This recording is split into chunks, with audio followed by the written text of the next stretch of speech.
Sometimes battles that shape us are the ones no one else sees. Moments where life forces us to slow down, to question everything you thought you understood about your body, your strength, and your limits. The great pain purpose is born. There's this unconscious thinking that people present themselves in the hospital to burden the nurses, or the system. But I think that is a very wrong narrative. For Ciara Galega, a disability advocate, entrepreneur, and life coach, that journey became more than a personal fight. Behind her story is a quiet resilience, navigating uncertainty, unanswered questions, and the reality of living with what the world cannot see or perhaps explain. I literally lived in the hospital. 5 times to 7 times a day I would be in the hospital. The diagnosis I got was everything is okay, hardware, everything, but there's a software problem. Invisible disabilities are one of the hardest disabilities to navigate. You appear alright, but then your whole body, if they had to put it on the microscope, you're screaming for help. Your brain signals non-stop pain. Experiences like these often reveal something deeper about how we support one another, about the knowledge we share, and the responsibility we carry to make the path easier for those coming after us. Because when stories like Ciara's are told, they remind others that they are not alone. Well, we could keep in information. I don't know.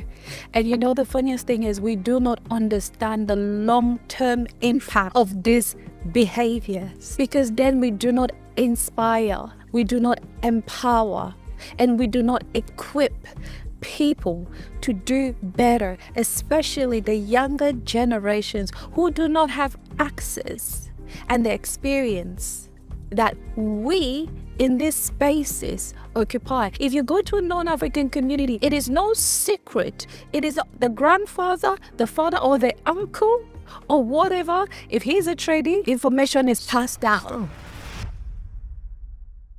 I've been reading the comments and DMs, and they are filled with beautiful messages about how much you've enjoyed watching and listening to these conversations, and how powerful the stories have been. But here's the problem.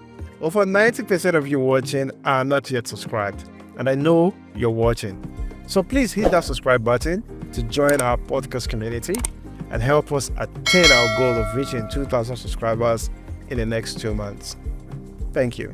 Hi, Cece. Hello. How are you today? Good. How's your day been?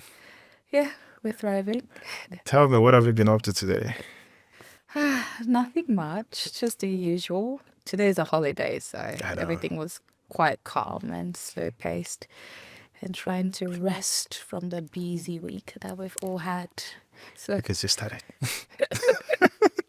I know, it feels like Sunday, yeah. I know, actually. Sunday was yesterday and it already feels like Sunday now. I know. Sis, if someone that hasn't met you before do not know about your work, what would you like them to take out of this conversation? First of all, what would you like them to know about you? Yeah. And what would you like them to take out of this conversation today? For someone who's not familiar with me, I am Ciara, popularly known as CC, as everyone calls, and I am a disability advocate and inclusion and accessibility consultant. And so my work stems within community engagement and disability and migration, multiculturalism, all of that. Well, for what I would want someone just, to get out of this conversation is what I always say. Be open. Have an open mind. Understand your value. Understand your place in society. You know what I mean? And be an ally. Because when we talk about the work that I do, which is persons with disability and advancing that agenda and awareness in the scope of practice, we need more allies, especially within the CALD and African communities.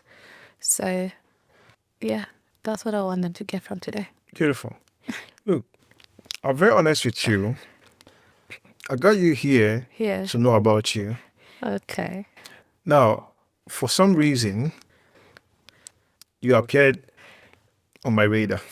It was 2 years ago, Yeah. and I saw this lady, of course, on TikTok, and then I saw you on Instagram.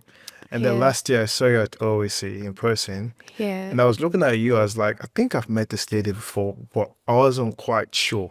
Yeah. And then I went on and I looked at all of the contacts you have, Yeah. were all mutual friends. Yes. Then in my head, I think I know this lady. Yeah. Then we started talking. I didn't realize I actually had your number saved on my phone. But for some reason, I can't figure out where and how and what working relationship we had in the past.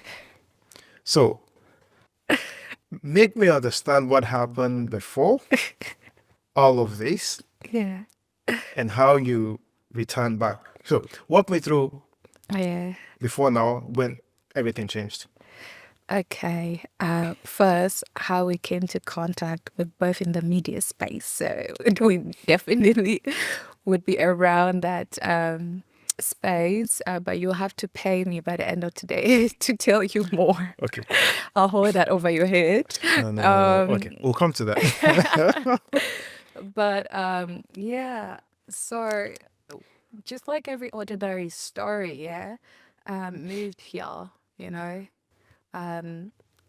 migrated to Australia, and my essence of migrating was because of safety, you know what I mean? It was flogged by internal conflict, and towards that time, when you're moving to a new place, you're moving with ambition, with hope, with expectations, and obviously looking for stability and that freedom and safety that everyone moves. And so that was my story. And so coming here, just, just regular person, migration story, like every other person, seeking for that refuge and being a student, studying, and so my life pretty much was so ordinary, and I feel like it still is. Your head down, you don't want to cause any trouble. You really just in your circle. Well, the truth is I've always been introverted. I've always been introverted. I've always been like a 1-man soldier, what people say. So I just mind my business and go about my day. And everything changed for me. Life gave a hand or dealt with me in a way that it was unforeseen. It was like having a body that you had no control over.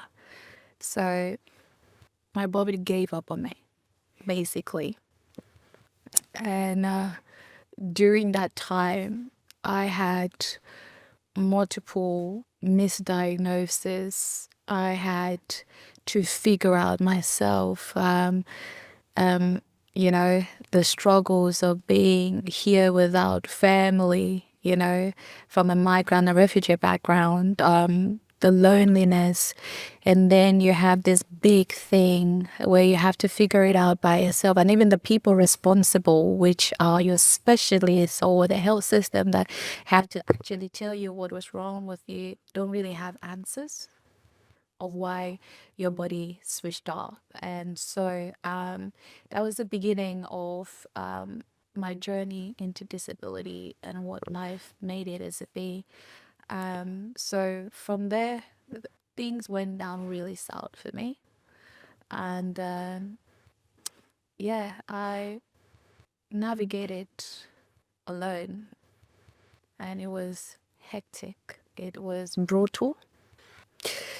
It was confronting. It was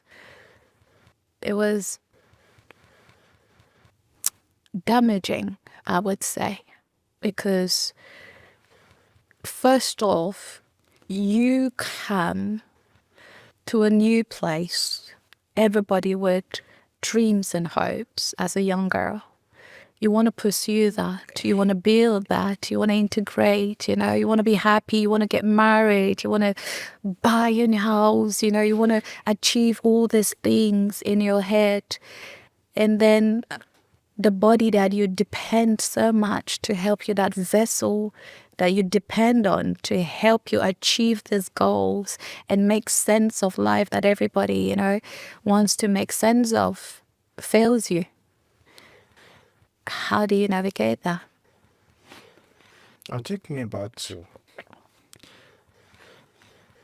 what changed, what were the misdiagnosis, as well as do we have a name for any of those? So, And what year? So, what changed? What year that my changed? Yeah. my encounter with disability has been about 9 years altogether now. And so, a few years ago, my body started to ache. I started to have a lot of pain. And during the time where we work, sometimes, you know, you can have injury, and you know how they'll be like, oh, you don't, you know, if you say it, you're not going to be able to work and stuff like that. So sometimes even when I had trauma with my body, you know, I would just continue about my day like it's nothing. And I remember from that, there's no particular moment that I can really pinpoint and say, hey, this happened. But it started so gradual and then progressively just came and overcame everything just front and center. I would start losing parts of myself, as in some days I'm able to mobilize, and other days I'm not able to. During the time they'll be like, okay, you've got fibromyalgia. And I was like, okay, fibromyalgia, where's all this pain from? I'll be so pained, my body will be so inflamed. I would not be sleeping. I would not, you know, I would just be chronically ill. But sometimes no one can tell why I'm that ill. And from there, it just graduated where I remember I would like to walk and go for my jogs. But this time, there was a time I did not go with my phone. And I went for a jog. And I couldn't come back. Sometimes, you know, and my legs would not just want to move. And I was stunned. And then I'll have to sit there in the park and literally just weep and weep. And I had to beg someone, oh, can you help me? You know, I need to call someone. And so that's how I would navigate. And when I call, they will say it was at first they thought it was FASA, platellitis or whatever, don't quote me, but something of like that, something in similar to that name. But that wasn't it. Because they thought it was something with my ankle and I'll be taking steroids, but it wasn't helping. And from there, it gradually, then during the COVID hit, things just went worse. For me, it really went worse after I took injections. Injections? The injections everyone used to take. I developed a lot of other complicated issues after injections rolled out. And prior to that, when you talk, they'll be like, oh, so you had other disabilities and stuff. And so the diagnosis I got was functional neurological disorder, which is called FND. So FND is, in layman terms, is the communication is like, okay, everything is okay, hardware, everything, but there's a software problem if that's a computer. So the signals between your brains and other parts of your body don't correlate together. Yes. So that's, in simple terms, what FND is. When does when was this name carved out? When did you get that particular diagnosis for this? I got FND diagnosis years ago, about 6 to 7 years ago. Yeah. So that's way after you were misdiagnosed earlier. Yeah. What were the effects of those misdiagnoses for you? The effects would be, it would be brutal. You have to understand, coming from where we come from as Africans, first off, there are very few illnesses that we know about. True. And when now you come into a country and you're given a diagnosis without actually comprehending what that is about, it is now left to you to find your way. Unfortunately, and I don't know why, there was not much support I had. Maybe because I didn't see others like me having that. What is even FND? Even my family, we never knew about FND. I never knew about FND. And, till I got here. And so it was really hard because you're now left. It is an invisible disability. Before I started having physical symptoms like epilepsy, like seizures, like tremors and all, invisible disabilities are one of the hardest disabilities to navigate because people can't see what's wrong with you. You appear alright, but then your whole body, if they had to put it under a microscope, you're screaming for help. You know what I mean?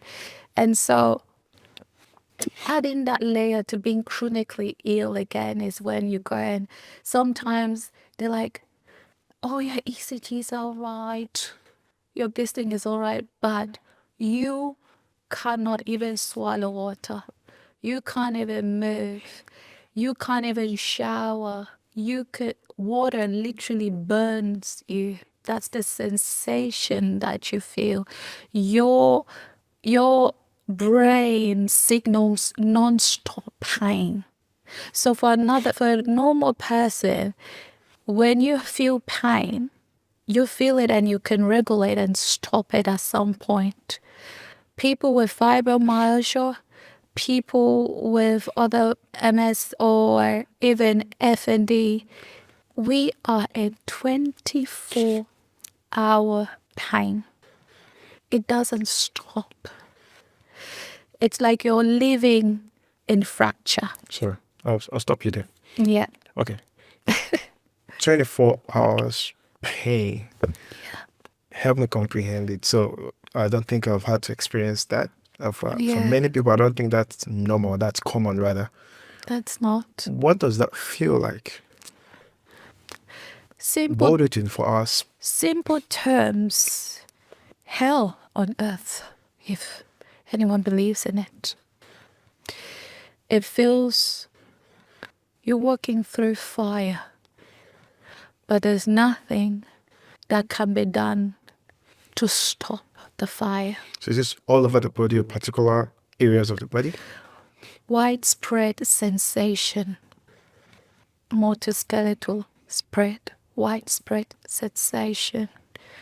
Everywhere. Those who are close to me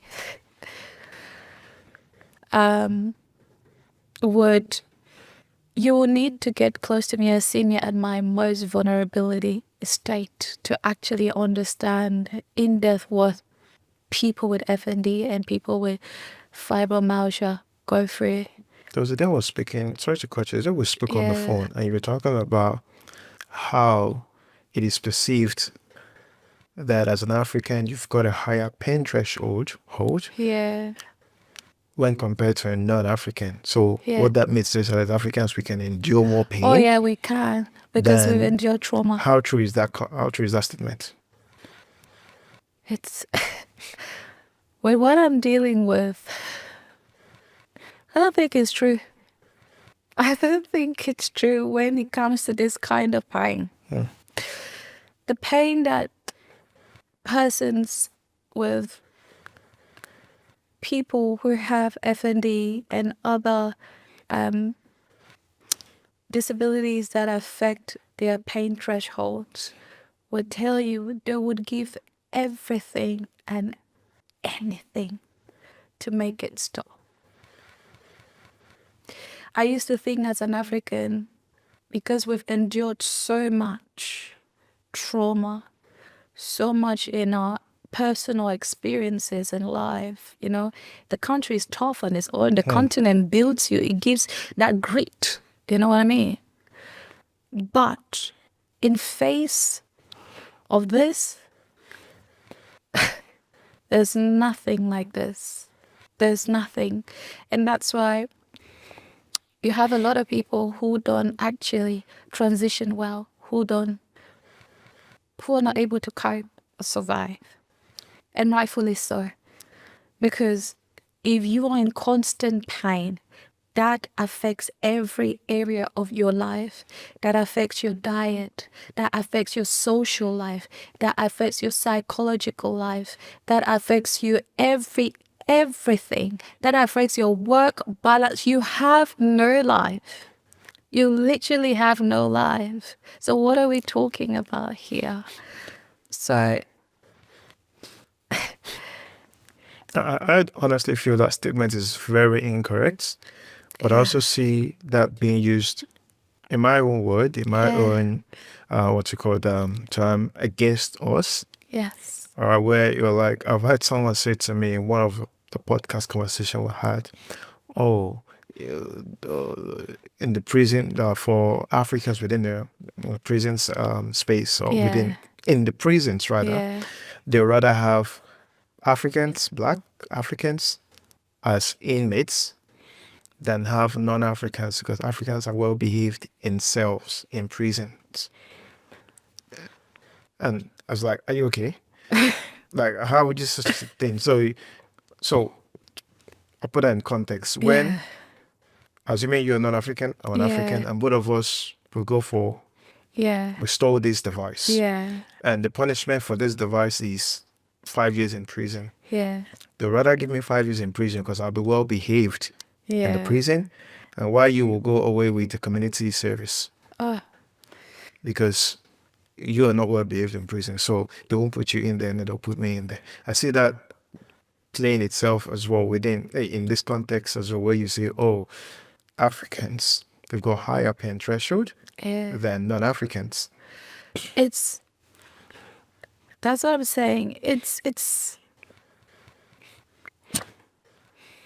complex, and I feel that it stands also to our disadvantage. Yes, of course. Because when you go into public systems, for the healthcare example, when most of my friends, when they're pregnant and they go and they're crying and they're in pain, they're expected to tough it up because they're African. It's just sometimes it might be unbiased. I think that's biased. I just think it's dangerous. You know what I mean? And that's what I tell people, my experience, and that's why I'm very loud with it. My experience with disability is different from someone who is non-African. Because there is an intersectionality, an intersectional reality that comes with disability in the context of being African. All right, that's my word. And that sometimes plays to our detriment. Because when I present, sometimes I'm crying, because I'm not screaming at the top of my voice like every other person and being so frail. Sometimes I'm really just quiet and all I can do is shed tears. I'm automatically faking it. You know, I'm automatically not believed because I'm Black, I'm African, and my look doesn't really scream vulnerability, does it? And so the services and the care that you're supposed to be given sometimes, it's not. It has to take someone who is mature, who is experienced in their work, who is non-biased, and who is culturally, aware to actually provide you good quality services despite The look. despite that. And unfortunately, it's not always the case. But as I always tell people, there are allies as there are places for people and spaces to grow. And calling things as they are always helps. It's like me when I say I'm an advocate. Institutions or people would cringe because the ideology is advocates are there to destroy. But how I see it is we are the arm of community and even the government. And people don't realize that because I don't know of the ones that I have come in contact with and the ones that are operating in this space of inclusion. I am still yet to come in contact with any advocate that wants to bury the institution. You know why I love Australia? Systems work. So we know as multicultural people, as colored people, we know the value of institutions. We know what the place, you know what I mean? They occupy, and we respect that. But at the same time, because of the demographic of our nation that has grown so much, sometimes we fall in the gaps because things have not evolved as much as the demographic and the needs of that demographic has evolved. You know what I mean? And so that's where you have people who come with lived experience inside. They're not coming to tear down. They're coming to add. They're coming to create awareness. And they're coming to give opportunity to co-create. You know what I mean? And if anyone that actually knows me and follows what I do, my lived experience is at the forefront of everything I do because I understand the consequences of being undermined, underlooked, discriminated upon, and dismissed. Sometimes not everyone will have the grit and the resilience or a comeback to push the way I'm pushing. Honestly. Other people, we have lost people, very good, valuable lives because people cannot just cope. People are not coping. Some systems are not designed for us. And so if you're someone dealing with disability, dealing with mental health, dealing with any sort of life changing or altering circumstances, and there is no support, tailored cultural support in place for that community or for that person, what is the outcome? What outcome do you think would happen or would be? That'd be good. So when I occupy spaces And when each time I pick my camera, I am conscious of what I am communicating. Thank you. There's a quote I read on your Instagram. Talked about, if I remember clearly, oftentimes people see disability from a place of weakness or focus on the weaknesses rather than the strength of it. My question to you, I don't call it disability, I call it differently abled. Yeah. What has it helped you to accomplish? Now, I speak from what I know about you. Yeah. I say to you every day, even today I said it. The first time I saw you, I didn't think you were, because you didn't look like the typical. And I mean that in a very good Respectful way. Respectfully, okay? Blame mainstream. Typically, the mainstream way, you just like when you talk about Africa and Australia, you know what you see, it's Wonder Lady. Yeah. You understand vulnerability and other stuff, but you didn't fit in that box. I didn't fit. Yeah. And then I had to go read again, and there was actually, she's differently abled, but you come from a place of strength. And you want that to be the forefront of whatever it is you talk about. So why is it so for you? You don't show weakness at all. Thank you for that. But I think if you ask some people, they might think I'm very vulnerable or I mean, emotional. we are all vulnerable. Yeah. But you're not putting it right at the front and center of everything you do. So I don't just go, oh, help me. No. Thank you. What I would say is, in my experience and how people have treated me, my community is not big on human rights. My community, where I come from, African stuff, we have our own demons. We're religious, we're very cultural. And in those spaces, there is strength and there is also room for growth. And this is why I say there is a lot of stigma that comes with disability, especially from the cult background and communities. Because then people sometimes feel like you're an outcast. People sometimes feel like they're not prayed enough.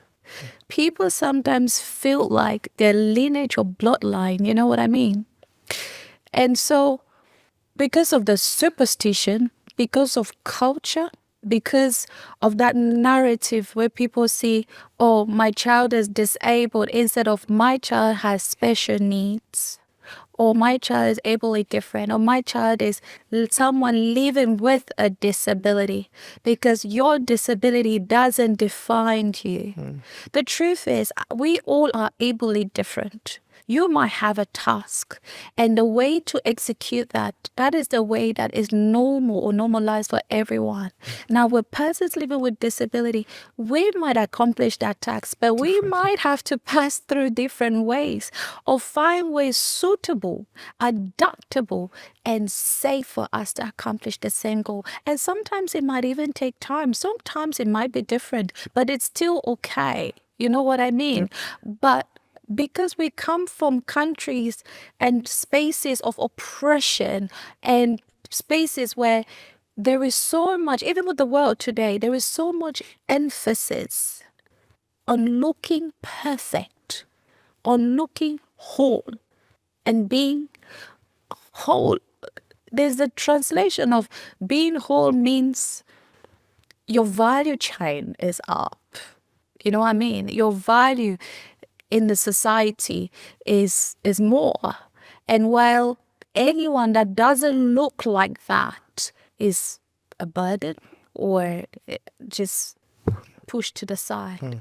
So I am very intentional. When I occupy a space, a room, or anywhere I go, to make sure I lead from a position of strength.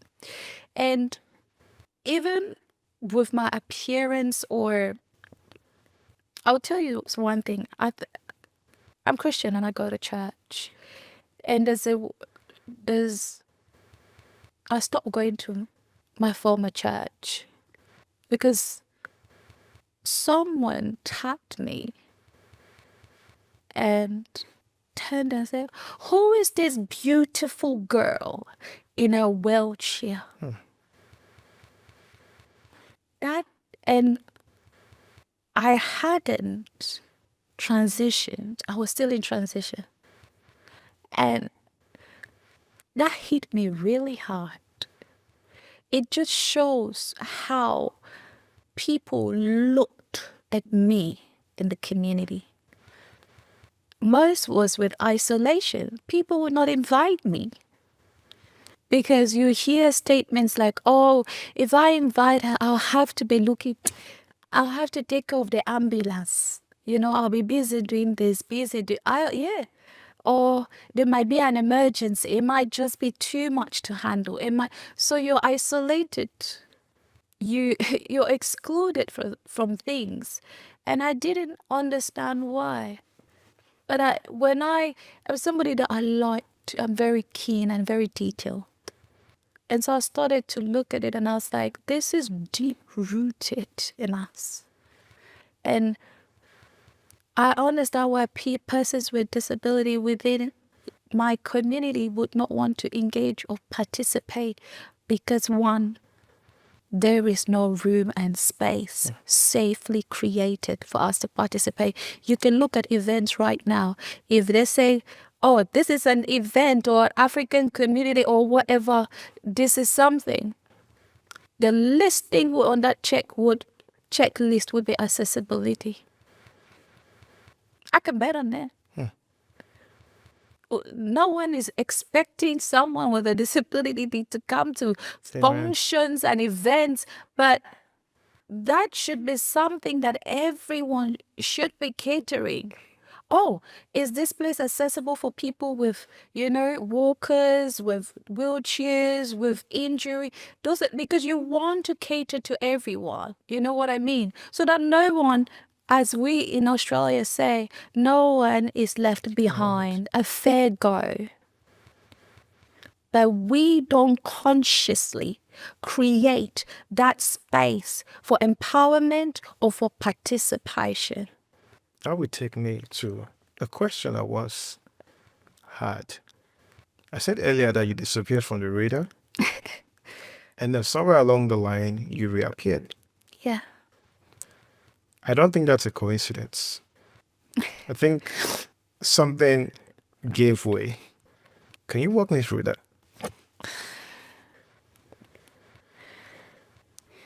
He said, out of great pain, purpose is born. Out of great pain, purpose is born. Ciara. And what do I mean by that? For someone who has lived, I literally lived in the hospital. 5 times to 7 times a day I will be in the hospital. And the barriers I've faced in these places would make me want to bury myself. Each time I get there, I come back feeling so worse. So much worse. And there's this unconscious thinking that people present themselves in the hospital to burden the nurses, or the system. But I think that is a very wrong narrative, because when someone comes to emergency, they are coming seeking for help that they cannot provide themselves. The least anyone can do is to provide comfort. Emergency is not a 5-star hotel. Would you, as a normal person, want to go to the emergency and leave the comfort of your bed and your space to go and sit and wait for hours in pain for intervention. No. So I experience a lot of that. I also, on community level, experience the gaps. And also personally, when dealing with assessments, supports, there was so much gap. And I was like, I can't. If I continue like this, I would literally not be here. I would not be here.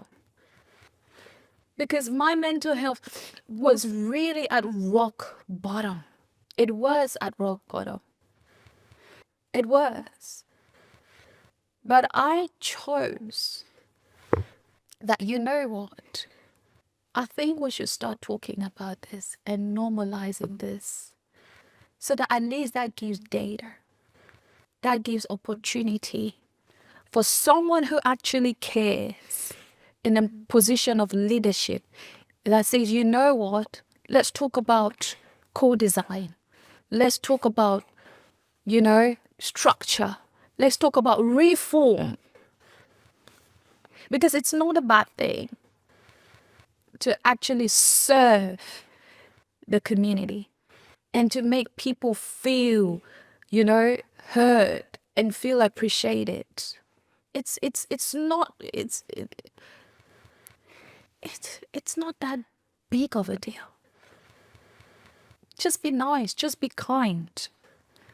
When you're having a friend, a birthday, think, give me the options to say I can't show up because I'm unwell, than to just assume or blatantly leave me out. Or to be like, you know what, this is all I can give you.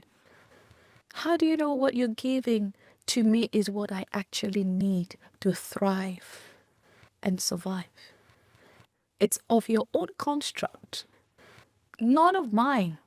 So it would have no tangible impact without me. So I think that is the narrative and that's the lens anyone in any position of creating, of serving, of leading should occupy. You've opened something up. I told you we're going to be here. You've opened something up. Very interesting. About the exclusion, and of course, the lack of information about what persons living with disabilities actually need. Yeah. You understand? Now, I want to talk a bit about the lessons you've learned through this period. Yeah. Before your body gave way. Yeah. During that process. And now you are, out again about doing what you do, getting information out, being part of the community. Yeah. What is the one lesson you've learned that's changed your mindset about disability and, of course, people's perception?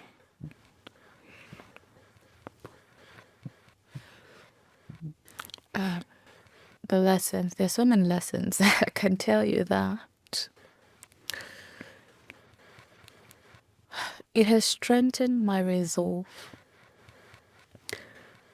It has challenged me, but it has also given me an opportunity to grow with it.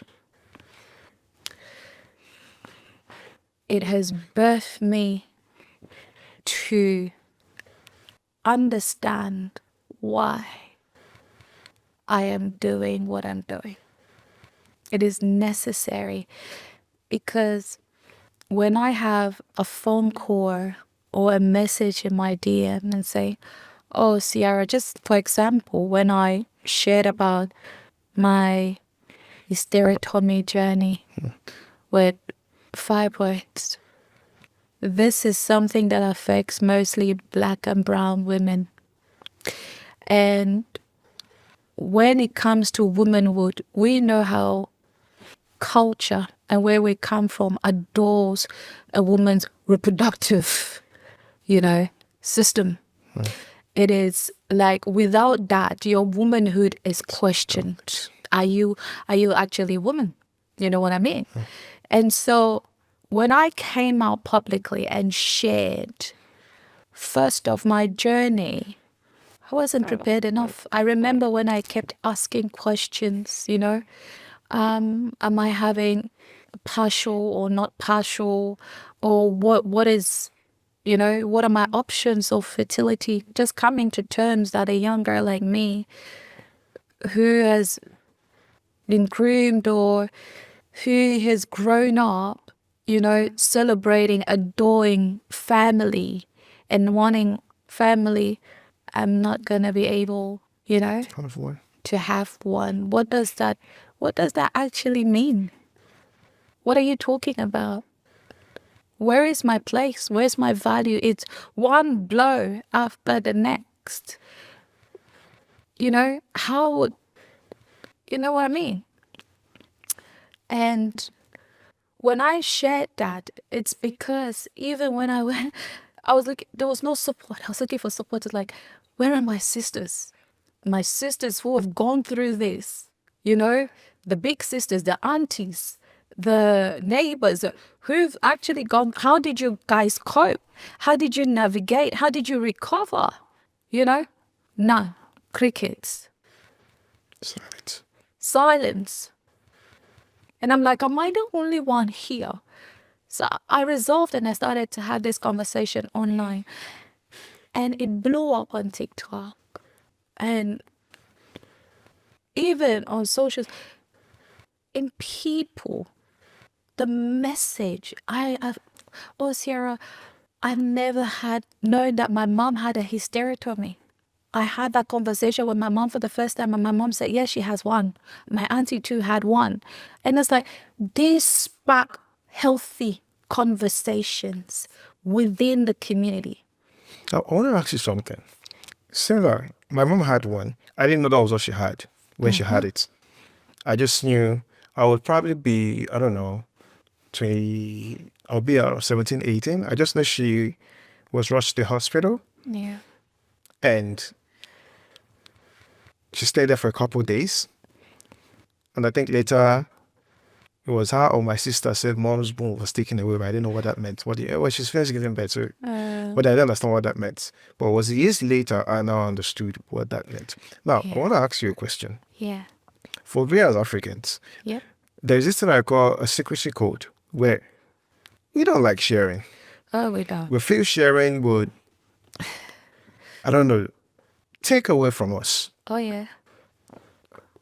But rather, sharing helps us heal, makes us stronger. Thank you. But also helps us build a community. Because many a time, even with this I do, I know how I have reached out to people. No, my goal is to speak to as many people. One of my goals is to speak to as many people that run businesses and run business successfully. Because I've had people ask me, how do you do this? How do you do this?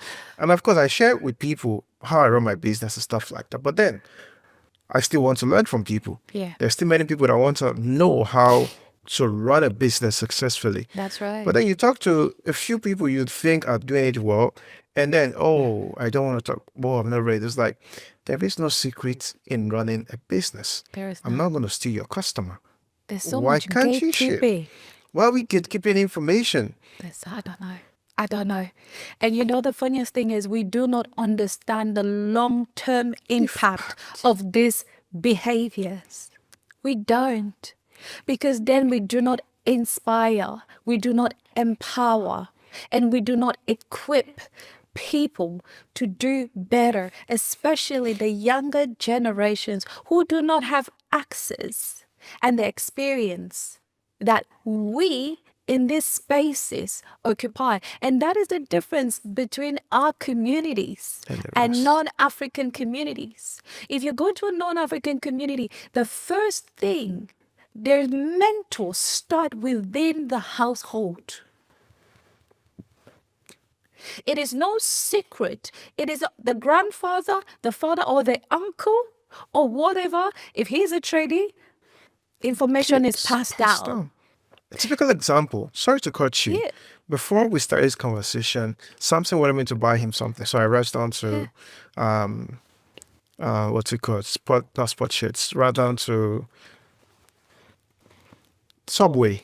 Yeah. And I bought him something. And it was, I believe it is a franchise owned by the man that was there. Mm-hmm. And then right there, I saw his 2 kids in that business. The young man, the youngest, I just saw him today. I haven't seen him there. He's learning the trade. Good. How to run a Subway franchise. Mm. And that's going to be cascaded down to everyone. So long as it's a successful business, they're going to keep that going. And the same, they're going to take not just their kid, they're going to take their neighbor's kid, and they're not, obviously he's not African, he's Middle Eastern. Yeah. He's going to take his neighbor's kid or his friend's kid or a community, and they will build. That's right. But for us, it's entirely different. It's very unlikely you will see an African and his son or daughter in the store, because we don't take that time to show our kids, our neighbors, our friends, our families what the business we're doing is and how to make money. Yes. And there's always that. I love how everyone goes on this trend word. We need to give back to community. We need to give back. Now. For me, you sounded like a broken politician who is looking for numbers and knows quite well he's not going to fulfill whatever, they're selling. Because if you understand value and you understand that your community, everyone has a part to play in this ecosystem, you will play your part no matter how small you think it is. That 1 hour that you feel might be too much or too small, it might be what someone just needed for inspiration, for knowledge, and to pivot. You know what I mean? And so it is important that we understand equity and that we need to be participants. That's one thing with us. If you see us at the elections, you say, okay, go and vote. You're like, they go cash thief. For people who don't speak English, I am going to work. I'm doing this. I am doing this. Okay, the Multicultural Act is out. Have your say. Oh, that does not concern me. How it come concern? Oh, Jesus. I've just switched up. That doesn't, that's not my business or whatever. And all of that. And I'm asking, where do you think you are? You are home. Home is where you make it. And so if you don't start actively participating in these things that build nations, build community, you would always be left behind, isolated, excluded, and not even knowing how to navigate. You must be a willing participant. And sometimes participation is not loud. I sit and I write and I distribute. If I come into something, if I can walk right now and see a public area without a ramp, I will follow that up with my MP. I know some people don't like see me. I will write that. I will take a picture because I am not thinking of myself. I am thinking of the greater good. There are many more who need that accessibility to have a cuppa. A cuppa makes their day. It's how they engage in community and have connection. You know what I mean? And so if people start to understand that no one's contribution and value is bigger than the other, no matter how little is needed in this system, we would show up in our numbers when and wherever is needed. Because it doesn't serve now.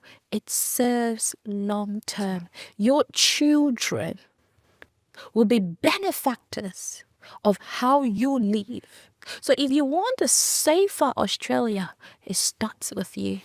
Sorry. Yeah. Finish. It starts with your ideologies. It starts with what you portray. So if you want your kids, productive, whatever, contributing, they need to see that. You need to emulate that. You need to be present to the things that matters. And sometimes we come with this oppressive nature that we do not sometimes see the value in where we are, that we are safe. We are not operating in shackles anymore. You've just raised something which I've said many times. For many of us as migrants, we do think we're here temporarily. Yeah, that's We're the just mindset. passing. I'll go back home. I just came here to perhaps make some money and I'll go back home. And then you realize 2 years you're still here, 5 years you're still here, 10 years, 20 years still here. When do you start coming to terms with the fact that you're here now? This is home. You better start contributing to this place. You didn't leave whatever country you are for the sake of living. You're here for a reason. You're here to fulfill purpose. And fulfilling purpose might well mean you participating in local elections, council debates, even being part of the political process, because whatever decision that is made in that council chamber affects you, not in that it is directly affects you. You and your household. And if it's not you, your children. Your children. Your children. So imagine if, and you know how people always say, there's this thing, sometimes when I talk, you'll be fascinated that I receive calls from some people and they're like, oh, Ciara, you have to turn it down. Turn it down. And I said, have you ever gone for services and you've not been able to have that because of how you look? Have you ever stayed without food because you had no support for someone to help you just have basic things to life? If you have walked one day in the shoe of someone with a disability, you would become an ally from this moment. Because the truth is, things like disability has no age. It doesn't discriminate. And no race.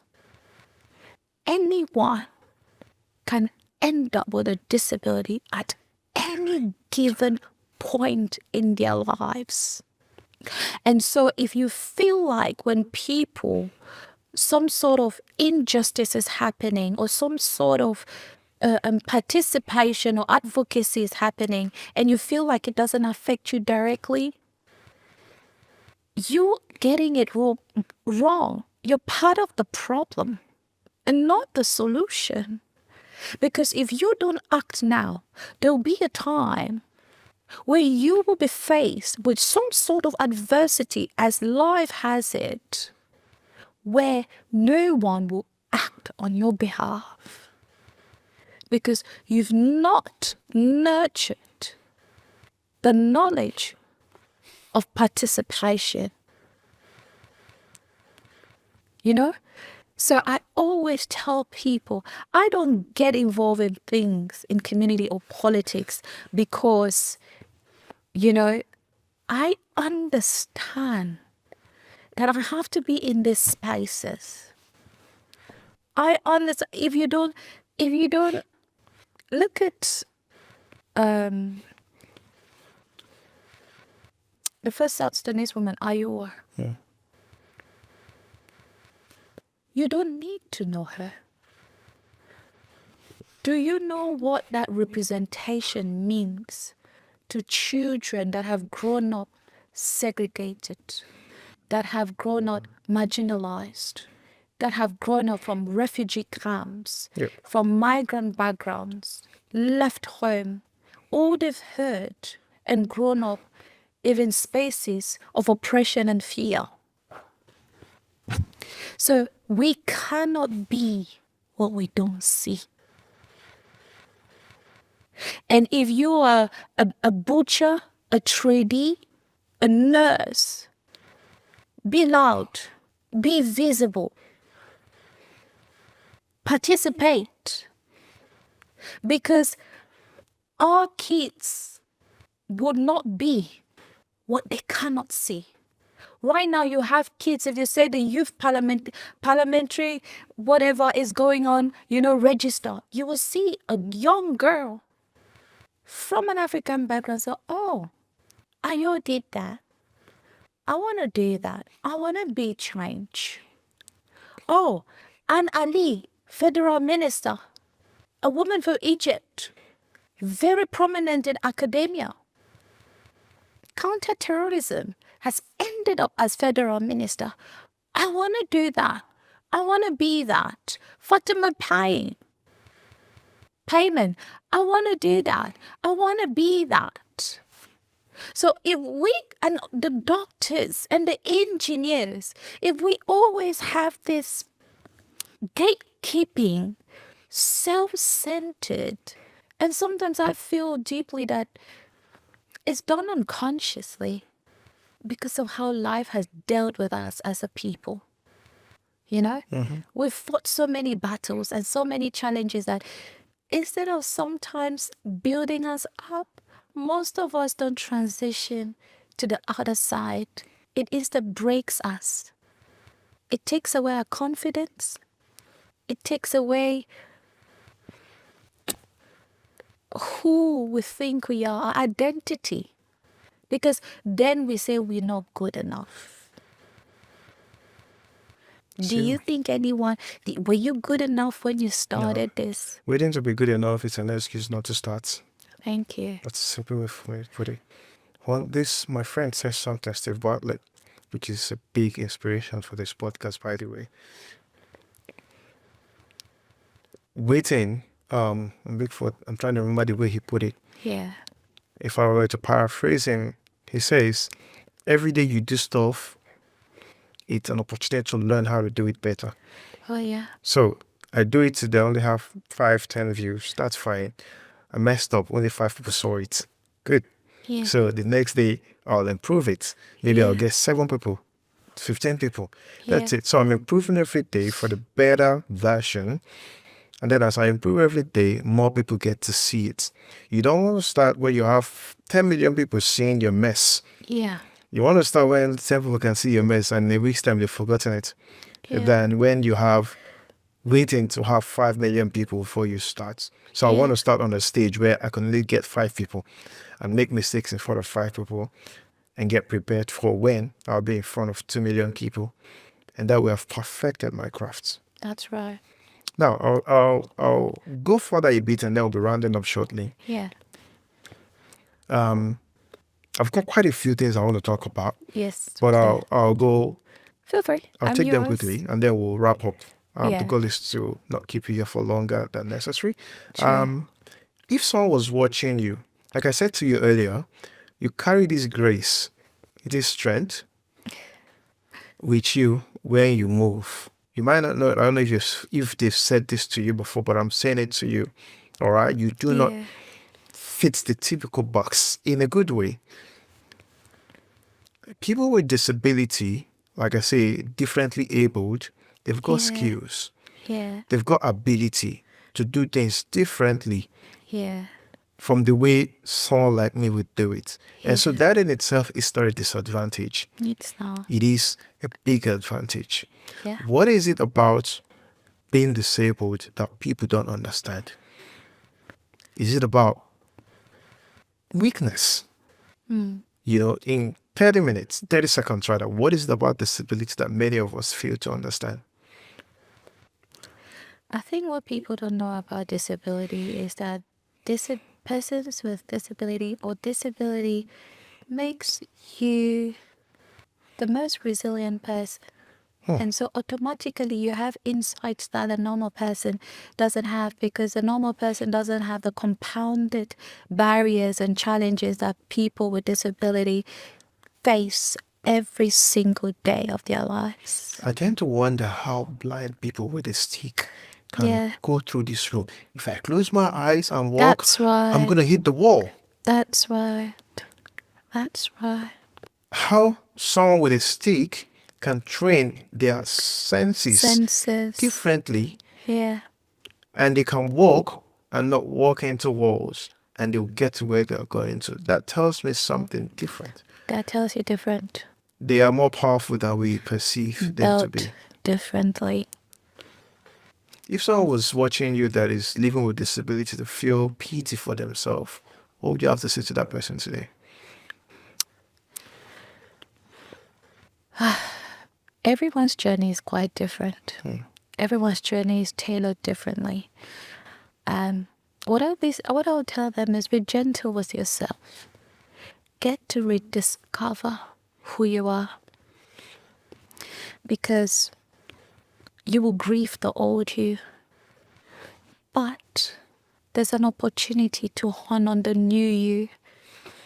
And there's so many opportunities out there waiting for you once you rediscover yourselves and play on your ability. Acknowledge where you are right now. Don't stay in the grief. Acknowledge you're ably different. And then your mind will start to open. Different ways, new ways will present itself on how to navigate your new normal. It's gonna be tough, I would not lie. Grieve the old you, honor the new you. Yeah. That's a powerful statement. I could sit and cry and say, oh, I can't drive myself, or I don't have any privacy, or I can't eat, I can't. Who does it? Hell. I've got my moments, I've got my days. As I said, pain is part of it. But then I remember my new abilities. And my new abilities is showing up for others. I bet I would never have met you if this new ability didn't show up, honestly. And you would have been to the places you've been to today. I would have without found this purpose. Yeah. So purpose found you. Purpose found me. That's really very powerful for me, because oftentimes we see happenings and occurrences in our life from the negative point or perspective. Most generally, I mean, we're human beings. Nobody like certain things to happen to them. But also, we go through those for a reason. I was listening to Steve Harvey talk to a young man on one of his shows. So this guy was talking about him losing his job and blah, blah, blah, all of stuff happening to him. And Steve sat him down and said something to him. What do you like doing? He said, I like catering. What are you doing currently? I'm a sales rep.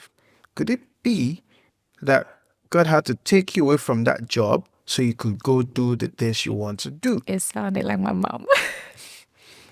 For me, that gave me a whole different... I mean, that's the way I see life. Your generally. Philosophy. I don't mourn when things happen. No, I don't. Because I believe I'm walking in the grace of God. Yeah. You know, I pray every day, God direct my paths, guide my steps. And so, whatever guiding my steps mean for God, let it be. Might mean this business has to close for a new one to start. That's fine. I won't grieve it. I'll just go with the flow. And so it's for us to learn that not everything happens. Not every negative thing in our life is meant to be viewed negatively. Yeah. You know, in our own limited knowledge, we see negativity, but ultimately, it is for our own good. Only if we can honor the new you, the person we're becoming. That's right. Finally, what change would you like to see in the next 5 to 10 years because of the work you do currently? And so I don't like to talk too soon, but you have to speak it into existence. What change? I would like to see a shift in my community when it comes to inclusion. I would like to see a shift in families, African families, when it comes to how they view disability. And in the next 5 years, I will like the work that I do, not only in Australia, but beyond, especially Africa. There's so much work when it comes to inclusion that I don't think the people and the persons that be or have the opportunity to change have actually identified how to turn disability from a charity lens Weakness. to economic value and Strength. leadership. I don't think they've found it yet. We've got disability laws and all of that, but the continent is yet to know how to implement that, to translate into value and leadership. And that's the powerful thing Australia has given me. It has given me the knowledge, the insight of how institutions work and function. Services should function. I'm forever grateful for that, because I think if the world emulates that, a lot of lives would be better off than what they are today. Thank you. Fantastic. I'll go into our rapid fire segment. Yes. I'll send you a few questions. Okay. First response, don't think about it too much. Oh, I'm scared now, shaking in my boots. One word that describes your strength today. One word. That describes your strength today. One word. You know, I can't do rapid because, Try. You're differently able. Do it differently. Phenomenal. Phenomenal. The biggest lesson your health journey taught you. Oh, I'm built different, baby. One thing migrants must know about disability support in Australia. Room for improvement. What keeps you going on difficult days? Don't tell me crying. Oh my God. I cry a lot. My friends will say that. I cry a lot. Hi, Victoria, my lovely friend. What keeps me going? Community. Lastly, your message to someone who feels like their life has been disrupted by illness. Good. Thank you. Thank you. Thank you. Thank you. And now I'll bring the podcast to a close. We'll do one last thing and then that'll be the end. Sure. We'll have 2 segments. One would Yeah. be you nominating somebody you think should be on that seat. You'd like to hear their story. Yes. And secondly, you have a question or feedback for me. Okay. Person I would love for you to talk to is another person that has turned pain to greater purpose. Is none other than Zaza's legacy. Zaza's legacy. Brian Boga, founder of Zaza's Legacy Choking Prevention Australia. They are doing incredible work. What's her name? It's a he. Is it he? Brian Boga. Burgar. Is that correct? Yeah, Boga is BWOGA. Okay. BWOGA. God, you might as well like an edible burger. Boga. Amazing champ. one I respect a lot, and I'm just inspired. That's another person. When I hear people say, Ciara, you're resilient, you're strong, you're this, and I'm like, if Ciara is this, Brian is everywhere. worldwide. He's doing incredible work. He's saving lives, and he's turned enormous challenges into greater purpose. Thank you. Yeah, Thank you. that's one person I'd love to hear his story again. I just take that notes down. Do you have any feedback for me? Question or feedback? Feedback for you and a question. Either or. Why? Why? I've had to answer this question many times. Why? Did you start this? This question has come up many times, and I'll answer it again. I can't stop answering it. Good. Stories matter a lot to me these days. Community matter a lot to me these days.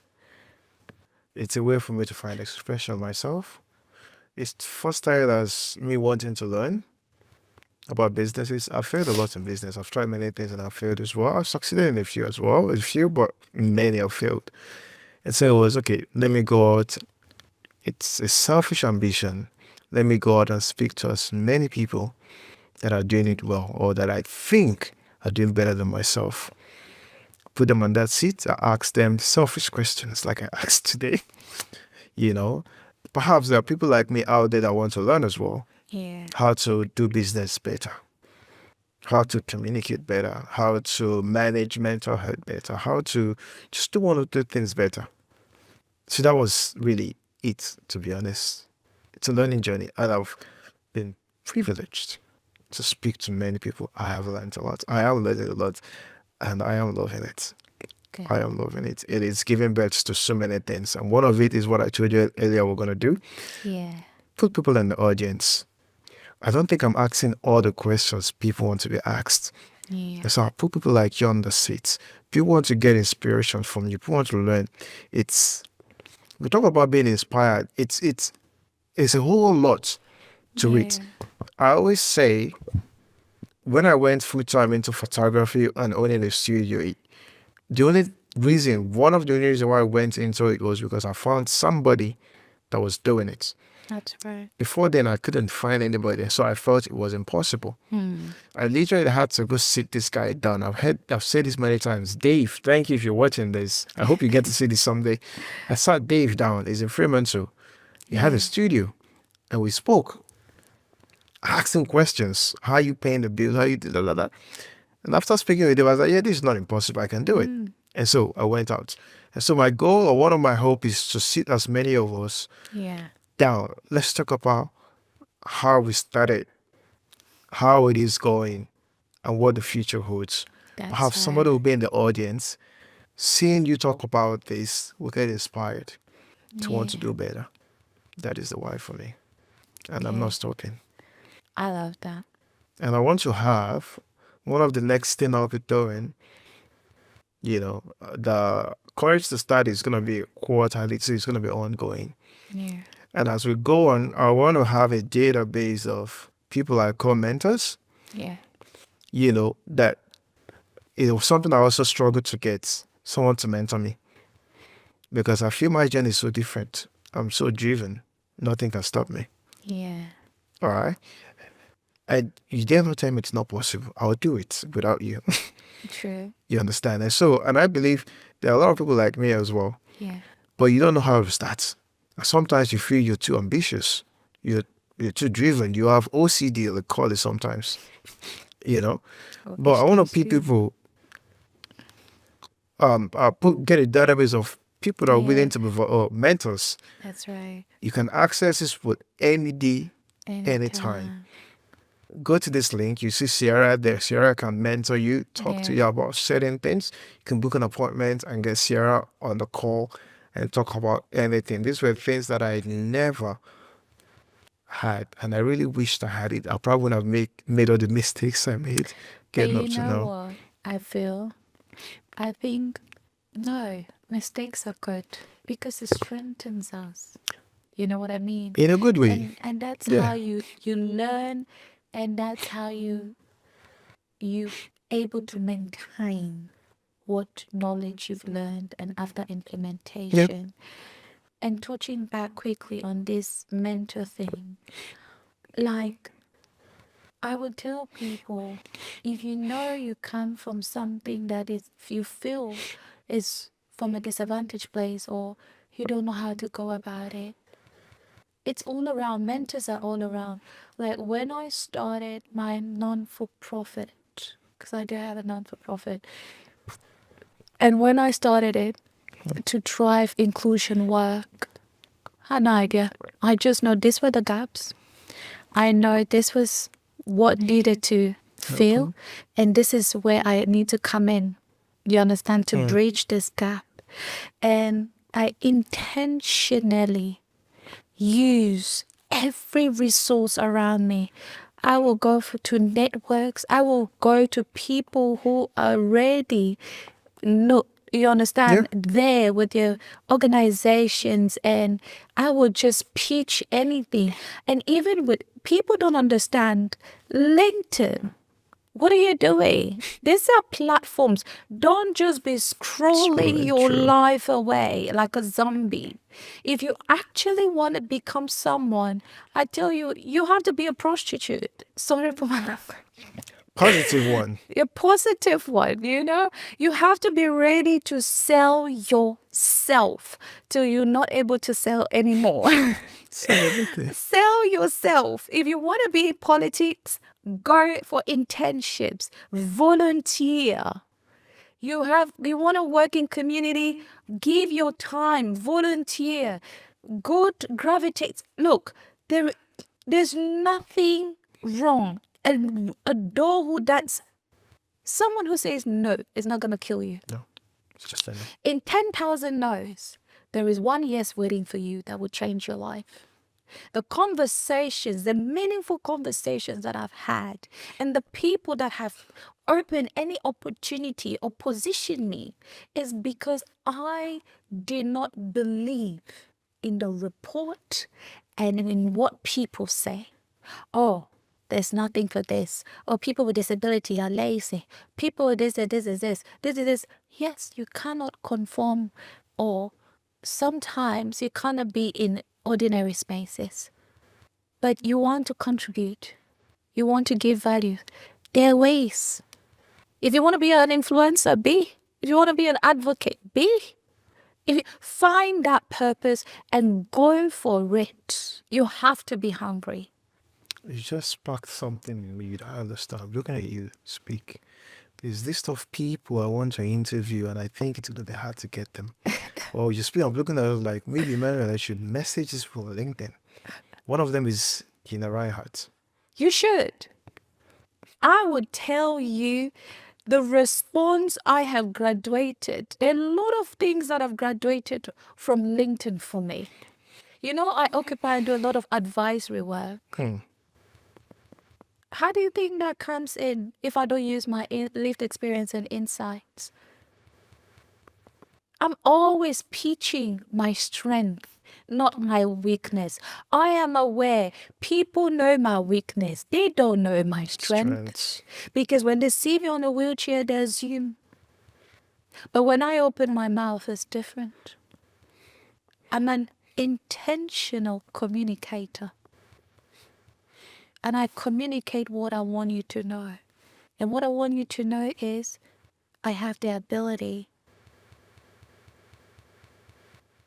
Ciara, thank you for coming and the Becoming a CEO podcast. Thank you. Hope you've had as much fun as I did. Fun. It's just that we've got to go. Even if we'll be here till time I comes. I know. Thank you so much. Thank you for having me. Hope I answered your questions very well. You did. And I know because I see the same great. And I cannot wait to see you in the next few. Not few years. I give you a few months. Thank you. We'll be back here. Thank you. Thank you.